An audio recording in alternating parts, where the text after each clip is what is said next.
Salut à tous et à toutes et bienvenue pour une nouvelle review de ce Mania Weekend. On enchaîne avec le deuxième show du collectif de Game Changer Wrestling avec The Acid Cup.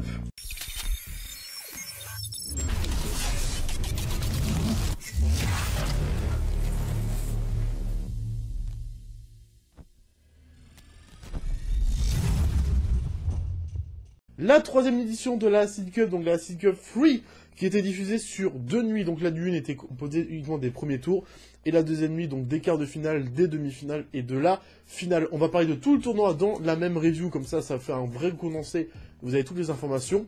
Les liens des shows sont juste en dessous, voilà, donc dans la description, vous ouvrez, vous avez la Night 1 et la Night 2, totalement légalement. Donc voilà, faites-vous plaisir, si vous avez des matchs que vous avez envie de voir, tout simplement, avant que j'en parle, vous verrez donc l'affichage, vous arrêtez, vous les allez checker, vous revenez regarder ma review.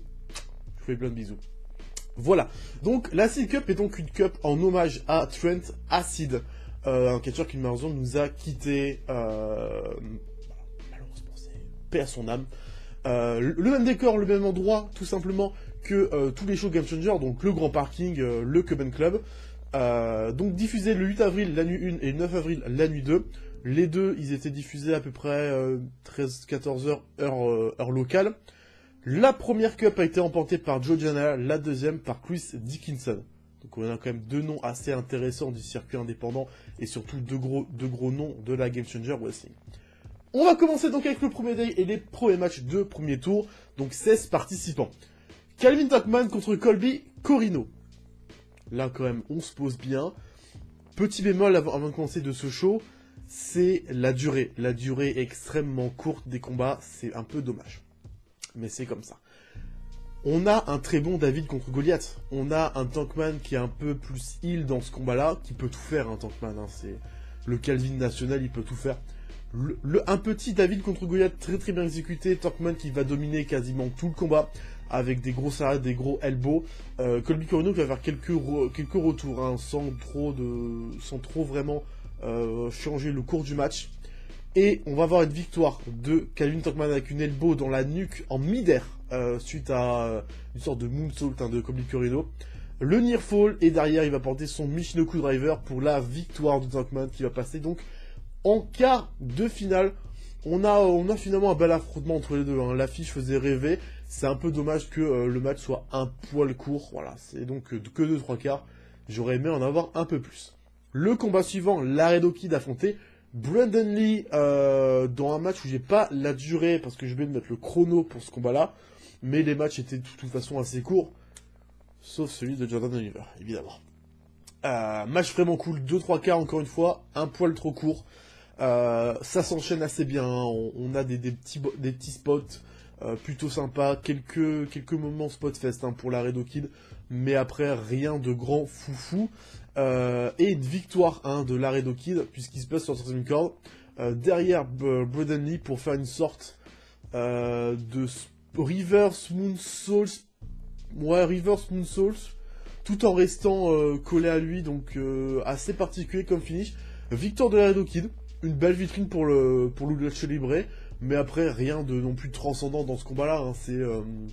C'est un peu dommage. Le combat suivant, Dragon Bay affrontait KTB, 7 minutes 14, 3 1/4, on augmente quand même dans ces notes. Très bon combat, super bout de suite, hein, de Dragon Bay, hein, surtout son entrée. Dragon Bay, hein, on avait parlé du frère de El Hiro Del Canis Lupus. Dragon Bay, incroyable catcheur. Franchement, incroyable catcheur. On va directement commencer avec pas mal de topés, hein, du côté de Dragon Bay qui va vite mettre son rythme dans la place. KTB qui va pas faire grand chose finalement dans ce combat-là, qui va plutôt prendre des spots dans un Spanish Fly avec un near fall. Derrière, on a un magnifique Russell Kelowna à la volée. Enfin, la volée directement quand il se relève. Near fall à nouveau. KTB qui va revenir vers la fin et porter son Adjustment GTS, mais near fall. Et derrière, le reverse corner à nouveau de Dragon Bay, suivi de son Shooting Star pour la victoire. Dragon Bay qui passe au second tour. Rien d'innovant, c'était assez sympa. Voilà, c'est des grosses dingueries. Dragon Bay que j'aime énormément, vraiment, on m'a beaucoup vanté ce catcheur-là, comme quoi c'était un peu un nouveau Rey Fenix. Et clairement, il fait des dingueries par combat, c'est fantastique. Voilà, J'aime beaucoup Dragon Bane. Je sais pas quel âge il a, il doit être jeune. J'ai pas regardé son âge malheureusement, j'ai pas fait l'effort d'aller voir son âge malheureusement. Ah là là, je chute, hein. Je chute dans les efforts, mais voilà, super catch une nouvelle fois. Le combat suivant, Jordan Oliver affrontait Eddie Surreal. 9 minutes 35, 2-3 quarts, on a d'une chain wrestling. On a malheureusement du chain wrestling. Eddie Surreal, ça me dérange pas, je l'avais découvert du côté de la famille Reunion, hein, TV. Super combat, hein, l'humour article que j'en ai parlé, évidemment. Deuxième combat que je vois d'elle, vraiment plutôt cool, du chain wrestling, mais malheureusement en face on a Jordan Oliver qui n'est pas bon en chain wrestling, qui fait d'une chain très très mauvais dans le ring. Sur 9 minutes, on a 7 minutes de chain qui sont pas faux folles. Derrière, on a 2-3 minutes où ça se relance un peu avec beaucoup de boss de Jordan Oliver qui prend par surprise Eddie Surreal avec une sorte d'enziguri, un knee face crusher où le visage d'Edith ne touche pas le genou de Jordan Oliver, suivi de son running big boot, donc le Booyakasha. Booyakasha, je sais plus quel nom ils ont dit, mais voilà, running big boot pour la victoire de Jordan Oliver qui avait le pantalon en hommage à Trent Acid. Voilà, donc on sait déjà qu'il est gagnant, ça c'est sûr et certain. C'est sympa, mais voilà, non, les botches et tout le reste, ça n'a pas aidé. Combat suivant, Lee Moriarty affrontait Gigi Garrett. Gigi Garrett qui remplace Triosley qui n'était pas dispo à cette heure. Donc on a eu Gigi Garrett. Manque de bol, le match est arrêté puisque en plein match, Gigi Garrett va prendre une bouteille d'eau et il va vomir. Il va clairement vomir dans le ring. Donc quand il commence à vomir, il va sortir du ring pour vomir en dessous du ring. Voilà, je peux pas vous dire de plus puisque le match il n'a pas duré longtemps, il a dû durer 2-3 minutes. Donc Moriarty passe au second tour. Le pauvre, il a un adversaire qui n'est pas là, on le remplace et finalement il ne peut pas faire le combat, surtout qu'un Gigi Garrett contre Lee Moriarty en termes de catch, ça pouvait être vraiment très très cool. Mais c'est dommage, c'est les aléas du catch comme ça, c'est les aléas, ça arrive. Donc voilà, match suivant. Aramis affrontait Arez, la vitrine du Lucha Libre dans ce Mania Weekend, principalement. On reparlera de la Lucha Libre aussi, encore une fois, du côté du Spring Break. Très très bon combat entre les deux, 3,5, ça s'est bien enchaîné. J'ai pas noté, la durée, j'ai pas noté pour la fin du Day 1, malheureusement, parce que j'étais ailleurs. Enfin, j'ai pas fait les chronos.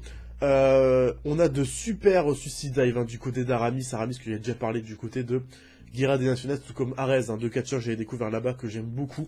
Donc les revoir un contre un, ça fonctionne évidemment extrêmement bien, les deux se connaissent superment bien. On a une bonne fluidité entre les deux, avec un Argentine King Drop, par exemple, d'Aramis, suivi de son Argentine Spinning où il tourne Blue Thunder Bomb, Nearfall, derrière, Arez va porter deux Kamigoyi, suivi de son Otherline Suplex, en Fisherman en maintenant la jambe d'Aramis, pour la victoire d'Arez qui passe donc au second tour. Vraiment cool comme match. De la bonne Lucha Libre, après je dirais pas que c'était incroyable non plus. C'était bon, c'était un bon match. Voilà. Les gens en ont eu pour leur argent, mais après c'était pas non plus incroyable. J'ai pas non plus monté jusqu'à 4 étoiles non plus, parce que c'était un peu court à mon goût. L'avant-dernier match de cette nuit 1, Cole Radrick affrontait Jimmy Lloyd qui affrontait Elise Taylor. De base, il devait affronter Tony Deppen, mais Tony Deppen étant bloqué à Orlando, il a fait un Open Challenge, et donc deux catcheurs ont choisi de répondre. Jimmy Lloyd, le fameux, et donc Elise Taylor, membre des IDNB. Voilà, donc le match est très très court, 3,5, enfin non, même pas 3,5, 2,5, c'est rapide, il n'y a pas grand chose à dire. La victoire de Cole Radrick sans surprise, avec une sorte de Driver Bomb sur Taylor, Elise Taylor qui a bien mis en avant, encore une fois, Cole Radrick, et Jimmy Lloyd qui a dû prendre un suicide dive et faire 2-3 moves dans le combat, mais il n'avait pas fait grand chose dans ce combat là, hein. C'était de toute façon des remplaçants, donc c'est pas non plus attendu, on s'attendait à ce que Cole Radrick remporte la victoire. Et le mec de cette 1, Nightwave affrontait Edgy Gray, je vous dis tout de suite, c'était pas bon, 2,5, c'était vraiment pas bon du tout, c'était très rapide. Spear de Gray à travers une porte dans le coin, Nightwave, un catcheur des smash, donc il faut mettre des armes. Et victoire d'Edgy Gray juste derrière avec une sorte de slam en fait, une sorte de power slam sur Nightwave, donc voilà, C'est pas un match hypant, c'était pas non plus Edge Gray, hein, on se rappelle du collectif de 2020, l'homme aux 46 bookings. Et cette année aussi, il y a eu quand même pas mal de bookings, donc voilà. La fin de cette nuit 1, pas d'énormes matchs à recommander, à part le Arès contre Aramis. Et le Bane contre Kitty, sinon le reste c'est assez basique. On va passer donc au Day 2, les quarts de finale, les demi-finales et la finale. Le premier match de ce Day 2 avec le premier quart de finale entre Calvin Tankman et Dragon Bane. Voilà, juste ça. 7 minutes 30, c'est dommage que ça soit un peu trop court. C'est vraiment dommage. Tankman Dragon Bane, c'est une affiche qui fait rêver, c'est une affiche qui donne envie. Et malheureusement, c'est un peu trop court à mon goût. On va avoir un super combat entre le Big Man et Life Alliance. Bah, malheureusement, Dragon Ball va pas faire grand chose de combat, va pas faire trop de Tope Conilo, à part un super Tope Conilo pour faire une sorte de comeback sur Tankman qui va venir le save et surging parce qu'il a un peu mal jugé les distances. C'est un peu dommage. Dans le ring, on va avoir le magnifique End Destroyer de Dragon Ball suivi d'un Shooting Star, mais Nearfall à nouveau. Et juste après ce Nearfall, pendant qu'il est en train de se relever, la Elbow Smash dans la nuque de Dragon Bane, suivi du Tankman Driver pour la victoire de Calvin Tankman qui passe donc en demi-finale. Le booking n'est pas mauvais en soi. On n'a pas David contre Goliath, et donc ça c'est bien de ne pas faire deux fois le même booking pour Calvin Tankman. Un peu déçu que ce soit un peu trop court, j'aurais aimé vraiment plus de temps. J'aurais vraiment aimé plus de temps dans ce combat-là. C'est dommage. C'est un peu dommage. Le match suivant, le deuxième quart de finale, est aussi dommage que Edge Gray affronterait donc Lee Moriarty. 2-1 quart, mais c'est que 5 minutes 44 de combat. On peut pas non plus faire des miracles en si peu de temps. C'est du technical très très léger entre les deux. Hein. On va pas avoir non plus grand chose à se mettre sous la dent. Gray qui va prendre un peu le dessus en s'attaquant bien sûr aux côtes de Lee Moriarty qui était assez blessé suite au nombreux bookings qu'il a eu évidemment. Dont après cette attaque assez une grosse arrête, mais Nearfall de Lee Moriarty, la Crucifix Bomb, renversée en Side Bomb par Lee Moriarty, maintenue pour la victoire de Moriarty, qui nous fait un match sans être dans son style de catch, donc c'est plutôt cool de voir dans autre chose. Bon, Moriarty, vous savez que je suis normalement fan et que je suis amoureux de ce catcheur, mais voilà, un peu déçu de la durée, mais après bon, Gray, faut pas s'attendre à des merveilles non plus. Le troisième quart de finale était donc entre Arez et Cole Roderick, 8-42. Bon combat, vraiment, 3-1 quart, voilà un bon combat de ces quarts de finale.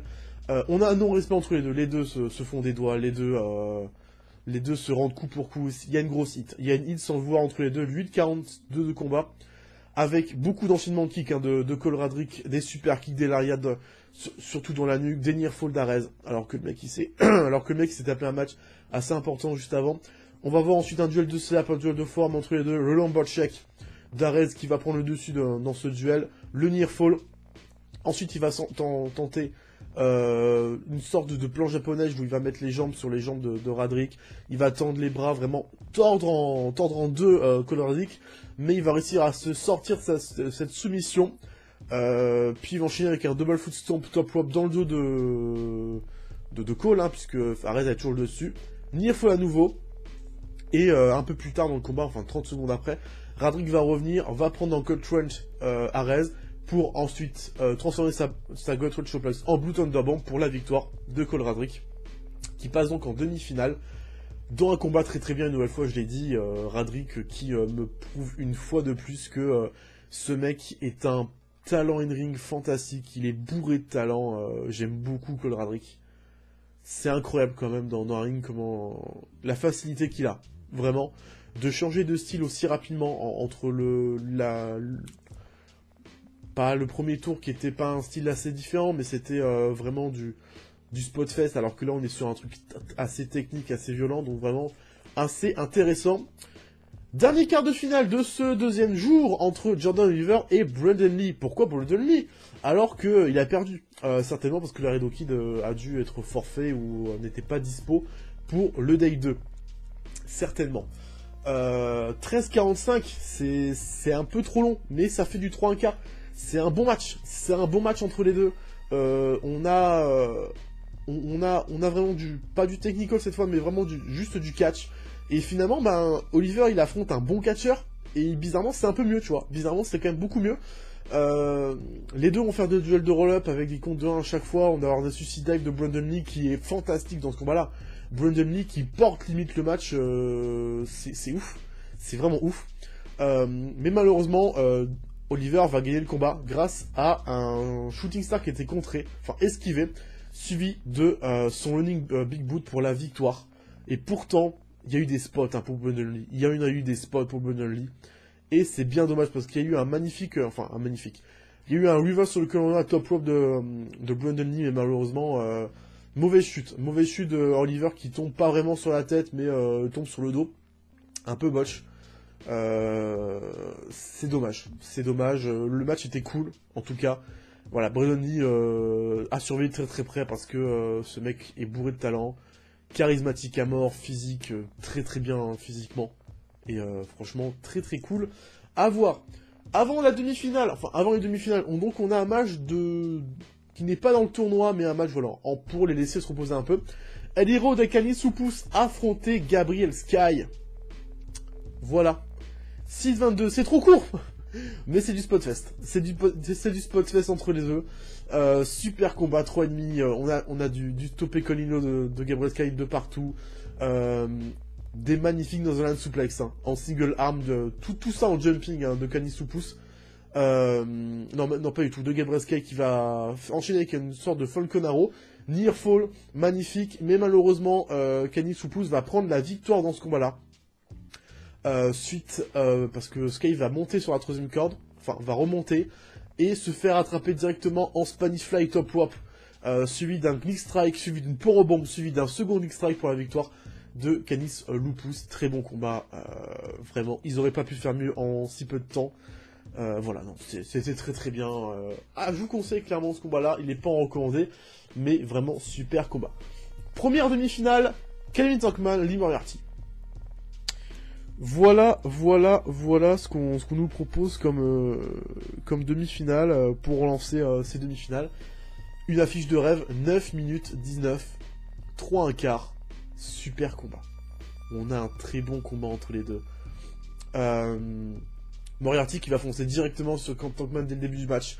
Pop-up knee dans l'abdomen de Tankman qui va se focaliser sur cette blessure avec un peu de chain. Tenter de broyer entre ses jambes Lee Moriarty qui va finalement réussir à se dégager. Moriarty qui va principalement essayer de jouer un peu sur le bras de Tankman sans vraiment grosse prise, puisque Tankman va vite revenir et va mettre au sol assez facilement, assez rapidement Lee Moriarty. Mais il va revenir puisque Moriarty va donner un gros kick qui va mettre Tankman au sol. Derrière, il va quand même se prendre un énorme gutbuster de Tankman suivi d'une lariat, near fall, et juste pendant qu'il se dégage de near fall, Moriarty le chope en sleeper hold juste derrière, Tankman qui est en train de résister, et il va enchaîner avec des coups d'elbow dans la nuque, et Tankman va donc même pas abandonner, l'arbitre va arrêter le combat. Moriarty passe en finale de ce tournoi, un booking en plus pour Moriarty. Très bon combat entre les deux, ça clip bien, Moriarty toujours super bon, Tankman, la facilité dans le ring, c'est déconcertant. Cette facilité qu'il a dans un ring de catch, c'est incroyable. Voilà. Super première demi-finale. La deuxième demi-finale, un peu moins bien. Jordan Oliver contre Cole Radrick. 8 minutes 49, 3 étoiles. C'est plutôt sympa. C'est un peu un mélange de spotfest, un mélange de technical. On a beaucoup de super kicks dès le début entre les deux hommes qui vont pas trop se respecter. Lionsault de Radrick met un near fall, top rope de Tom Bomb d'Oliver met near fall à nouveau. Ça se dégage beaucoup, ça se fait beaucoup de dégagement. On va avoir vers la fin un duel de slap et de forme entre les deux. La back souplesse de Cole Radrick, mais l'adrénaline de Oliver va lui permettre de se relever, qui va enchaîner directement avec un running big boot pour la victoire de Jordan Oliver qui passe donc en finale de ce tournoi sans surprise. Marque de respect entre les deux hommes. Bon combat. Une durée qui est plutôt intéressante et qui est plutôt correcte pour deux hommes qui sont quand même assez fatigués dans ce tournoi. Voilà, j'ai pas grand chose à dire, ça a bien clippé entre les deux, c'était plutôt sympa, mais c'est pas non plus fantastique, voilà, c'est pas non plus fantastique. Le deuxième match de tournoi, qui n'est pas dans le tournoi avant la finale, nous avons un petit scramble match.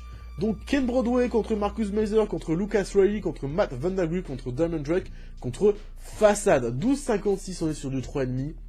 C'était très très bien, c'était du spot fest à gogo. Je vais pas vous dire tous les spots, mais très content de revoir Marcus Mazur dans un combat. Lucas Riley que je connaissais pas, qui est un crack. Et je me suis un peu intéressé à Lucas Riley, qui n'a que 22 ans. Qui est entraîné par un certain Robbie Phoenix de la Santino Bros Wrestling Academy, qui a sorti un certain Eli Everfly et un certain Matt Vandergriff. Mais surtout, il n'a que 5 ans d'expérience, Lucas Riley. Incroyable. Vraiment, je suis tombé amoureux du gars. Il est fantastique dans ce combat match, il est fantastique. Je vais aller checker quelques matchs, checker quelques matchs de lui un peu plus tard, dans la semaine, on verra ce que je regarde de lui. Mais vraiment un super spot fest, et Ken Broadway prend la victoire. Ken Broadway prend la victoire dans ce scramble match, avec un Springboard Splash qui a été esquivé,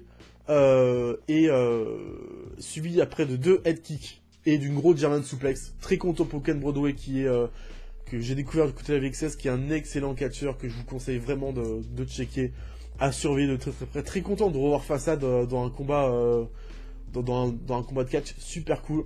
Leon Guidiz qui était super bon, et Marcus Mazur qui a encore fait une dinguerie, comme à son habitude. Le main event, donc la finale du tournoi pour la Seed Cup, Lee Moriarty affrontait Jordan Oliver. 12 minutes 12, 3,5, c'est un bon combat. On a du technical. Et ben, le Moriarty qui montre le technical à Oliver, et qui montre comment faire du technical, et ben ça fonctionne très très bien. Moriarty va avoir pas mal de domination dans ce combat-là, va beaucoup gérer le combat, va beaucoup affaiblir Oliver, surtout au niveau du bras et au niveau du poignet, qui va le faire assez souffrir sur Twister du ring.